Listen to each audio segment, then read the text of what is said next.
Hello दोस्तों। मध्यकालीन भारत के इतिहास में मुगल में हम लोग देखेंगे मुगलों का प्रशासन। तो सबसे पहले देखिए केंद्रीय प्रशासन। तो सम्राट बादशाह के पास सर्वोच्च अधिकार था। मंत्री परिषद जिसको दीवान कुल द्वारा सहायता प्राप्त।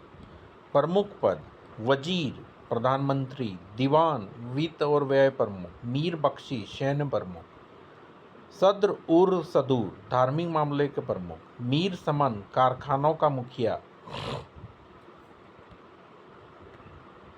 प्रशासनिक प्रभाव में साम्राज्य प्रांतों सूबों में विभाजित था जिसका शासन सूबेदारों द्वारा होता था। सूबे को आगे सरकार जिलों और परगना गांवों के समूह में विभाजित किया गया। फौजदार सैन्य कमांडर कानून और व्यवस्था बनाए रखते थे। प्रांतीय प्रशासन में सिपह सालार सम्राट का प्रतिनिधित्व करने वाले नागरिक और सैन्य प्रमुख। दीवान राजस्व प्रशासन प्रबंधन करता था। बख्शी प्रांत के भीतर सेना का संगठन किया। सदर न्यायालयिक मामलों की देखरेख। जिला और ग्राम प्रशासन में जिला अधिकारी, फौजदार कानून और व्यवस्था सुनिश्चित करने वाला प्रशासनिक प्रमुख। अमल गुजार भू राजस्व संग्रहण के लिए जिम्मेदार। ग्राम अधिकारी मुकद्दम गांव के मामलों की देखरेख करने वाला मुखिया। पटवारी गांव के अभिलेखों का प्रबंध करने वाला लेखाकार। राजस्व प्रणाली भू राजस्व आय का प्राथमिक स्रोत था। जागीरदारी व्यवस्था बाबर ने रईसों उच्च पदस्थ अधिकारियों को नगद वेतन के बजाय राजस्व एकत्र करने के लिए जागीर के रूप में भूमि वितरित की। जागीरदारी के अधिकतर वंशानुगत नहीं थे बल्कि सम्राट की इच्छानुसार हस्तांतरित थे। दाहशाला प्रणाली 1580 में शुरू की गई। इसमें भूमि माप और राजस्व संग्रह को मानकीकृत किया गया जिससे राज्य की आय और कृषक की स्थिति में सुधार हुआ। जब्त बंदोबस्त प्रणाली अकबर के अधीन यह राजा टोडरमल द्वारा विकसित की गई जिसमें भूमि की माप और वर्गीकरण मिट्टी की उर्वरता के आधार पर किया जाता था। जमींदारी प्रथा यह मुगल साम्राज्य के पतन के दौरान उभरी जिसमें जमींदारों की भूमि संपदा पर वंशानुगत अधिकार प्रदान किए गए जिन्हें किसानों से कर एकत्र करने के बाद मुगल साम्राज्य दरबार को एक निश्चित वार्षिक राजस्व देना पड़ता था। राजस्व के आकलन अनुमानित उत्पादन के हिस्से द्वारा किया जाता था। मनसबदारी प्रणाली नागरिक और सैन्य अधिकारियों को पद मनसब सौंपे गए। वेतन और सैन्य जिम्मेदारियां मनसब रैंक द्वारा निर्धारित की जाती थी। मनसबदारों के पास दोहरी पदवी होती थी, जात और सवार।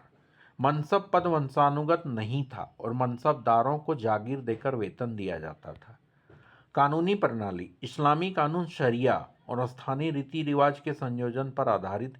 काजी न्यायाधीश मुफ्तियों कानूनी विशेषज्ञ की सहायता से न्याय करते थे। मुगल वास्तुकला तो बाबर 1526 से 30 में काबुली बाग मस्जिद पानीपत। हुमायूं का मकबरा दिल्ली, पुराना किला दिल्ली, दीन पनाह पुराना किला दिल्ली। इसके बाद अकबर आगरा किला आगरा, फतेहपुर सिकरी आगरा, बुलंद दरवाजा फतेहपुर सिकरी, पंचमहल फतेहपुर सिकरी, जामी मस्जिद फतेहपुर सिकरी। इसके बाद जहांगीर अकबर का मकबरा सिकंदरा आगरा, शालीमार गार्डन लाहौर, इतमादुल्ला बेबी ताज का मकबरा आगरा। शाहजहां ताजमहल आगरा, लाल किला दिल्ली, जामी मस्जिद दिल्ली, शालीमार गार्डन दिल्ली, मोती मस्जिद आगरा किला। औरंगजेब बादशाही मस्जिद लाहौर, बीवी का मकबरा औरंगाबाद, मुसम्मम बुर्ज आगरा किला। इसके बाद साहित्य में किताब में देखिए तुजुके बाबरी बाबर द्वारा बाबर की सैन्य रणनीति और प्रशासनिक संगठन का वर्णन करता है। हुमायूं नामा गुलबदन बेगम हुमायूं की जीवनी, अकबर नामा अबू फजल अकबर के शासनकाल का इतिहास, आईने अकबरी अबू फजल, मुक्तब उल तवारिख बड़ौनी, तुजुके जहांगीरी जहांगीर, इकबाले नामा जहांगीर मुत्तामिद खान,